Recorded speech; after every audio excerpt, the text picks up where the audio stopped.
దళితులు, దాంతోపాటు గిరిజనులు, ఆదివాసీలు 40 రోజుల నుంచి జైల్లో ఉంటే మానవత్వం లేదా రేవంత్ రెడ్డి గారు? First question. సెకండ్, రైతు రుణమాఫీ పేరుతో ఆగస్టులో మీరు చేస్తున్న రుణమాఫీని డిసెంబర్ వరకు దేక్కొని తీసుకొని వచ్చి ఇప్పుడు 25 లక్షల మందికి లబ్ధి చేకూర్చామని చెప్తున్నారు కదా. మరి ఇన్ని రోజులు కాళ్ళరిగేలా తిరిగిన వాళ్ళ విషయంలో మీకు మానవత్వం లేదా? గురుకుల హాస్టల్స్లో 47 మంది విద్యార్థినులు చనిపోతే ఎస్సీ హాస్టల్స్లో ఎస్సీకి సంబంధించిన ఎస్సీడీడీకి సంబంధించిన నేషనల్ హ్యూమన్ రైట్స్ కమిషన్ మీకు నోటీసులు ఇచ్చింది కదా. మరి 48 మంది విద్యార్థులు చనిపోయారు, దీనికి తాలూకా కారణాలు ఏంటి అని చెప్పమని అడిగింది. దానికి సమాధానం ఇప్పటివరకు చెప్పలేదు రేవంత్ రెడ్డి గారు. మరి మీకు మానవత్వం లేదా? లేదంటే గత హయాంలో జరిగిన రాజకీయ హత్యల విషయంలో నేను ఖచ్చితంగా దాని మీద స్టాండ్ తీసుకుంటా అని చెప్పి సంవత్సరం గడుస్తున్నా కూడా వేటిపైన మీరు ఇప్పటివరకు మాట్లాడలేదు. మీ రాజకీయాలు మీ పబ్బం గడిపించుకుంటున్నారు. మరి ఇక్కడెక్కడ మీకు మానవత్వం లేదా ఈ విషయాలలో? ఎందుకంటే గతంలో హైకోర్టు అడ్వకేట్నే చంపేశారు. మీరు నిన్న తప్పుపడుతున్నారు కదా, హైకోర్టు రాత్రికి రాత్రే బెయిల్ ఇస్తుంది, అర్ధరాత్రి 12ంటికి డోర్లు తెరవమంటారు అని. హైకోర్టు అడ్వకేట్లు చంపేస్తే మీకు పట్టదు. ఆ రోజు రాజకీయం కోసం వాడుకుంటారు నాయకుల్ని, లేదంటే అక్కడున్న శవాలని. కానీ మీకు తోచదు ఎలాంటిది. సో ఈ నిమిషం వచ్చి మీరు మానవత్వం గురించి మాట్లాడతారు. లగచర్ల ఇష్యూలో రైతులు జైల్లో ఉన్నారు, బేడీలేసి తిప్పుతున్నారు, ఆ రైతుకి గుండెపోటు వచ్చింది, మీకు మానవత్వం ఉండదు. గురుకులాలలో విద్యార్థులు చనిపోతారు, మీకు మానవత్వం ఉండదు. రాజకీయ హత్యలు జరుగుతున్నాయి, మీకు మానవత్వం ఉండదు. సో రకరకాల గందరగోళాలలో రకరకాల ఇష్యూస్లో ఆటో కార్మికులు చనిపోతున్నారు, మీకు బాధ్యత ఉండదు, మీకు మానవత్వం ఉండదు. 50 మంది ఆటో కార్మికులు హైదరాబాద్లో ఆత్మహత్యలు చేసుకున్నారు. రైతులు ఆత్మహత్యలు చేసుకుంటున్నారు.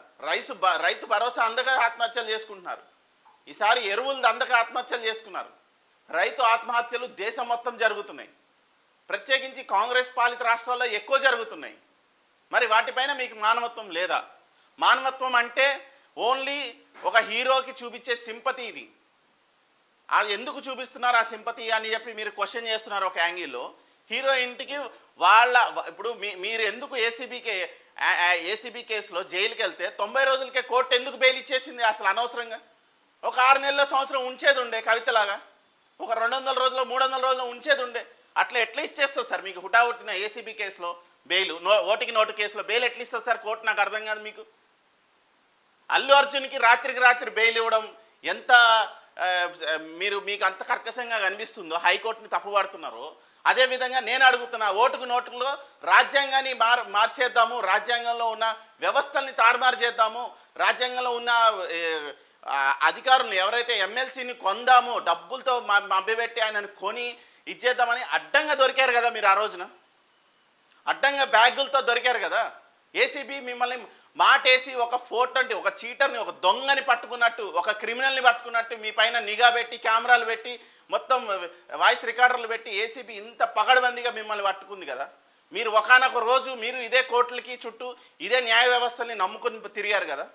సో ఆ రోజు ఎందుకు 90 రోజులకు 100 రోజులకు మీకు బెయిల్ ఇచ్చేసింది కోర్టు? ఇంకో 6 నెలలు ఉంచేది ఉండే. మీరు క్రిమినల్ అని ఏసీబీ క్లియర్ కట్గా అక్కడ ఫ్రేమ్ చేసింది కదా. చాలా రకాల సాక్ష్యాధారాలతో మిమ్మల్ని ముద్దాయిగా నిలబెట్టింది కదా కోర్టులో. మీరెందుకు 90 రోజులకి 100 రోజులకి వచ్చేసారు? మీరెందుకు బెయిల్ అడిగారు? మీరు అడిగిన బెయిలే అల్లు అర్జున్ గారు కూడా అడిగారు. అది కోర్టు స్వతంత్ర హక్కు. అది అక్కడ కోర్టులో జడ్జి గారు ఇవ్వాల్సిన జడ్జిమెంట్ను కూడా మీరే మాట్లాడితే ఎట్లా? మిమ్మల్ని కలవడానికి హీరోల ఇంటికి క్యూలు కట్టిన సినీ ప్రముఖులు అంట. మరి వాళ్ళు సినిమాలు ఒకటవుతారు. వాళ్ళ సామాజిక వర్గం మానవత్వం కోణంలో చాలామంది వాళ్ళని పరామర్శిస్తున్నారు, చాలా రకాలుగా ప్రేయర్ చేస్తున్నారు, ఆ పిల్లోడు బతకాలని చెప్పి. ఆ తల్లికి సంతాపం తెలుపుతున్నారు సినీ ప్రముఖులు. అంటే మీలాగా అసెంబ్లీ లేదు వాళ్ళకి. వాళ్ళు కూడా ఒక మీటింగ్ పెట్టుకొని మేము సంతాపం ప్రకటిస్తున్నాము, ఆ పిల్లోడికి మేము న్యాయం చేస్తామని. వాళ్ళు చేయాల్సిన న్యాయం చేస్తున్నారు. వాళ్ళు అల్లు అరవింద్ గారి ఇంటికి అక్కడ హాస్పిటల్కి వెళ్ళి పిల్లోడిని పరామర్శించి ఎలాంటి సాయం కావాలని నేను చేస్తానని చెప్పి హామీ ఇచ్చొచ్చారు. ఇవన్నీ మీ కళ్ళ కనబడట్లేదా?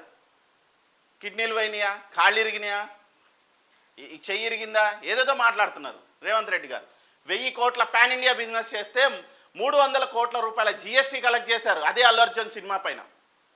వ్యక్తి చనిపోవడం బాధాకరమే. సంధ్యా థియేటర్లో జరిగిన విషయాన్ని మేము చాలా ఖండిస్తున్నాం. ఇట్లాంటివి మళ్ళీ జరగకూడదని కోరుకుంటున్నాం. కానీ అన్నిట్లో మీరు కూడా బాధ్యులు కదా. కాయిన్కి రెండు పక్కలు ఉంటాయి. ఒక పక్కన పోలీసులు కట్టుదిట్టమైన వ్యవస్థను ఏర్పాటు చేయాలి, చేయలేదు. ఇంకో పక్కన ఈ అన్నింటినీ ముందలే దృష్టిలో పెట్టుకొని అల్లు అర్జున్ రావాలి, అది ఆయన చేయలేదు. సో ఈ రెండు విషయాలు మీరు అంగీకరించకుండా వన్ సైడ్గా మేము వెళ్ళిపోతాం, ఇక అల్లు అర్జున్ మీద నిందేస్తామంటే ఇదంతా ఎందుకు? Diversion policy. Mohan Babu episode అయిపోయింది, ఇమ్మీడియట్గా అల్లు అర్జున్ ఎపిసోడ్కి తీసుకొచ్చారు.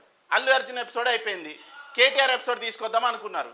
కేటీఆర్ ఎపిసోడ్లో నాట్ టు అరెస్ట్ అని చెప్పేసి ఆర్డర్స్ వచ్చినాయి. ఇమీడియట్గా ఏం చేయాలో తెలియలేదు. ఇప్పటికిప్పుడు మార్చాలి, స్టోరీ మార్చాలి, ఏదో ఒకటి డైవర్ట్ చేయాలి. అల్లు అర్జున్ కేసు మళ్ళీ తీసుకురావాలి తెర మీదకి. అసెంబ్లీలో ఈ ఫార్ములా రేస్ గురించి మిమ్మల్ని చర్చగా పట్టుబడితే మీరు చర్చించరు. వాటి గురించి అవినీతి జరిగిందని బయట వచ్చి నిందేస్తారు. మరి చట్టసభలో ఎందుకు దాని గురించి చర్చ చేయరు? దాని గురించి చర్చ జరగాలని చెప్పి ప్రతిపక్షాలు కొట్లాడుతుంటే దాని గురించి చేయకుండా మీరు ఎందుకు ఈ వ్యాఖ్యలు చేస్తున్నారు? కంప్లీట్గా డైవర్షన్ పాలసీ రేవంత్ రెడ్డి గారిది. సో నేను క్లియర్గా ఏది పడితే నేను అసెంబ్లీని నా స్వార్థ ప్రయోజనాల కోసం వాడుకోవచ్చు, లేదంటే నేను మభ్యపెట్టచ్చు, మ్యానిపులేట్ చేయొచ్చు. వాస్తవాలు అసలు నిజమైన కష్టాలు, నిజమైన ప్రాబ్లమ్స్ ఏవైతే అసెంబ్లీలో ప్రస్తావించాల్సిన అంశాలు ఉన్నాయో వాటిని నేను ప్రస్తావించకుండా అసందర్భంగా ఇంకో దాన్ని ఏదో పోర్ట్రేట్ చేసి దాన్ని హైలైట్ చేసి ఇక్కడ ఉన్న తెలంగాణలో ఉన్న ప్రజల్ని, ఆంధ్రాలో ఉన్న ప్రజల్ని డైవర్ట్ చేసే పని పెట్టుకున్నారు. ఎందుకంటే ఇంకా రేవంత్ రెడ్డి గారి భయం ఏంటంటే, నేను ఇప్పుడు రేవంత్ రెడ్డి గారికి వ్యతిరేకంగా మాట్లాడట్లేదు, కానీ జరుగుతున్న పరిస్థితుల గురించి మాట్లాడుతున్నా. రేవంత్ రెడ్డి గారి ప్రాబ్లం ఏంటి, ఎక్కడ వస్తుందిరా ప్రాబ్లం అంటే, ఇంకా వెలమ సిండికేటే నడుస్తుంది, ఇంకా రావుల రాజ్యాంగమే నడుస్తుంది తెలంగాణలో. మా మాట చెల్లట్లేదు, మాకెవడు భయపడట్లేదు, మా కాళ్ళ బేరానికి ఎవడు రావట్లేదు, వాళ్ళే ఇష్టారాజ్యంగా పనులన్నీ చేసేసుకుంటే ఇంకా మేమెందుకు, సీఎంగా నేనెందుకు, నా హోదా ఎందుకు, నా కాళ్ళగడికి రావాలి, ప్రతి విషయం నాకు అనుసరణలో జరగాలి, నేను కూడా మొత్తం రాజ్యాన్ని ఎలగబెట్టాలి అంటే ఒక రాజ్యాకాంక్ష ఎక్కువైపోయింది, రోజు రోజుకి పెరిగిపోతుంది. ఎందుకు నా కాళ్ళ దగ్గర రారు? ఫార్మా ఇండస్ట్రీ వాళ్ళు ఎందుకు సీఎం ఆఫీస్కో లేదంటే సెక్రటరియట్కో వచ్చి చెక్కులు ఇవ్వాల్సిన వాళ్ళు ఎందుకు ఇళ్ళకి వచ్చారు? రేవంత్ రెడ్డి గారు ఇంటికి ఎందుకు వచ్చి చెక్కులు ఇచ్చారు? ప్రతి ఒక్కరు నా దగ్గర ప్రాధాయపడాలి, ఎంతటి వాడైనా సరే నా కాళ్ళ దగ్గర రావాలి, నా కాళ్ళ దగ్గర తెచ్చుకోవాలి అని చెప్పే ఒక సంస్కృతికి తెరలేపింది గత ప్రభుత్వాలు కావచ్చు, ఈ ప్రభుత్వం కావచ్చు. సో ఇప్పుడు హీరోలు అందరూ మూకుమ్మడిగా నా కాళ్ళ దగ్గరికి వస్తే తప్ప మేము మీకు ఫ్యూచర్లో సినిమా బెనిఫిట్స్ ఇవ్వం, మీకు ఫ్యూచర్లో మీకు కావాల్సిన ఏ పని కూడా చెయ్యం. దానికి యుద్ధం ప్రకటించారు అసెంబ్లీ సాక్షిగా. మరి ఇంతమంది చనిపోతున్నారు రాష్ట్రంలో, రోజు ఎన్ని హత్యలు, ఎన్ని ఆత్మహత్యలు జరుగుతున్నాయి. ఈ ఆత్మహత్యలన్నిటికీ కారణం ప్రభుత్వమే కదా. ఈ ఆత్మహత్యలకు సంబంధించిన ఎలాంటి చర్యలు తీసుకుంటున్నారు వాళ్ళన్నిటిపైన? ఇది ప్రాణమే. ఇక్కడ చనిపోయిన సంధ్యా థియేటర్లో చనిపోయిన ఆవిడది ప్రాణమే. వాళ్ళ బిడ్డలు అన్యాయం అయిపోతున్నారు. అలాగే రాష్ట్రంలో ఉన్న చాలామంది ఆత్మహత్యలు చేసుకుంటున్నారు. రైతు కుటుంబాలు, ఆటో డ్రైవర్ కుటుంబాలు, గురుకులాలలో విద్యార్థులు, లేదంటే ఉపాధి దొరకక అశోక్ నగర్లో group 1, group 2, group 3, group 4, BSc, BEd ఇట్లా చేద్దామని చెప్పేసి హాస్టల్లో ఉన్న విద్యార్థులు, నిరుద్యోగులు కూడా అశోక్ నగర్లో ఇంకా ఉద్యోగాలు రావు, నోటిఫికేషన్లు పడవు ఈ జీవోల విషయంలో అని చెప్పేసి వెళ్ళిపోయి ఊళ్ళల్లో ఆత్మహత్యలు చేసుకున్నారు. వాటి విషయంలో మీరు ఎందుకు స్పందించరు? నిరుద్యోగులు ఆత్మహత్య చేసుకుంటున్నారు ఉద్యోగాలు లేక, మీరు ఎందుకు స్పందించరు? మీ రాజకీయ నాయకులు భూ కబ్జాలు చేస్తే, మీ పార్టీలో ఉన్న నాయకులే భూ కబ్జాలు చేస్తే వాళ్ళు పోయి ఆత్మహత్యలు చేసుకుంటున్నారు.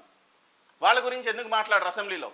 మరి నిజంగా చర్చ పెట్టాలి అనుకుంటే అల్లు అర్జున్ వాళ్ళ చనిపోయిన ఆమె గురించి తో పాటు మిగతా వాళ్ళందరి గురించి కూడా చర్చ పెట్టండి రేవంత్ రెడ్డి గారు. పోతూ లాస్ట్ మినిట్లో ఏదో గందరగోళాన్ని సృష్టించి ఒక మహిళ చనిపోయింది, దురదృష్టకరం, మేము కూడా బాధపడుతున్నాం, మాకు కూడా సానుభూతి ఉంది, కానీ ఎందుకు రాజకీయం చేస్తున్నారు? శవ రాజకీయాలు ఎందుకు చేస్తున్నారు? మరి మిగతా చనిపోయే ఆత్మహత్యలు చేసుకునే వాళ్ళు మిగతా బాధితులందరూ బాధితులు కాదా? ఓన్లీ అల్లు అర్జున్ అంత పెద్దవాడు చేస్తేనే అది హత్య, లేదంటే అక్కడ జరిగింది ఇన్సిడెంట్ మిగతా వాడు ఎవడు సొంతంగా చనిపోయినా, లేదంటే ఏదైనా పరిస్థితుల వల్ల చనిపోయినా, ప్రభుత్వం తీసుకునే చర్యల వల్ల చనిపోయినా మీకు పట్టదా? సో నాపై తప్పుడు ఆరోపణలు చేస్తున్నారు, అవాస్తవాలతో నా వ్యక్తిగత హననానికి పాల్పడుతున్నారు. నేను అక్కడ ఎలాంటి రోడ్ షో చేయలేదు, ఊరేగింపు చేయలేదు, అభిమానులకు థ్యాంక్ యూ చెప్పుకునేందుకే కారు నుంచి చేతులు ఊపా.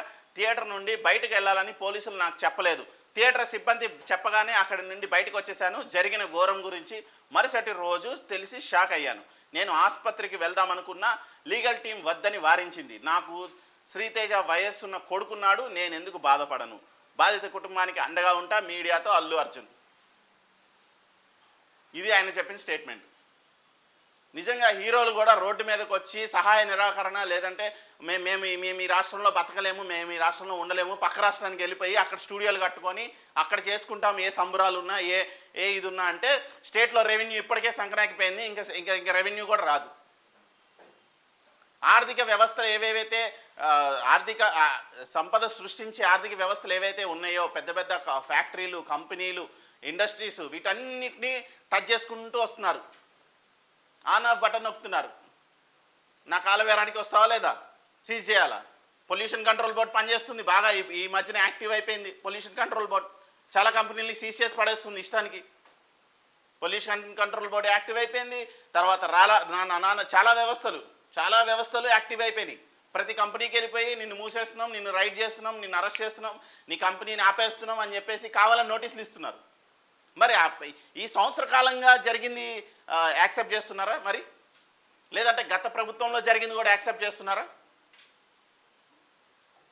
రేవంత్ రెడ్డి గారు ఒక్కసారి ఆలోచించండి. నిజంగా పరిస్థితులు ఘోరంగా ఉన్నాయి తెలంగాణ రాష్ట్రంలో. మీరు డైవర్షన్ పాలిటిక్స్ నడిపిస్తున్నారు. నిజంగానే అల్లు అర్జున్ కాదు, సినిమా ఇండస్ట్రీ అంతా ఒక ఏకతాటి మీదకి వస్తే మాత్రం మీ ఉద్యోగం ఊడిపోతుంది. రాష్ట్రాన్ని అమ్మేశారు. ఔటర్ కోకాపేట భూములే కాదు, వైన్ షాపులు కూడా ఏకంగా 11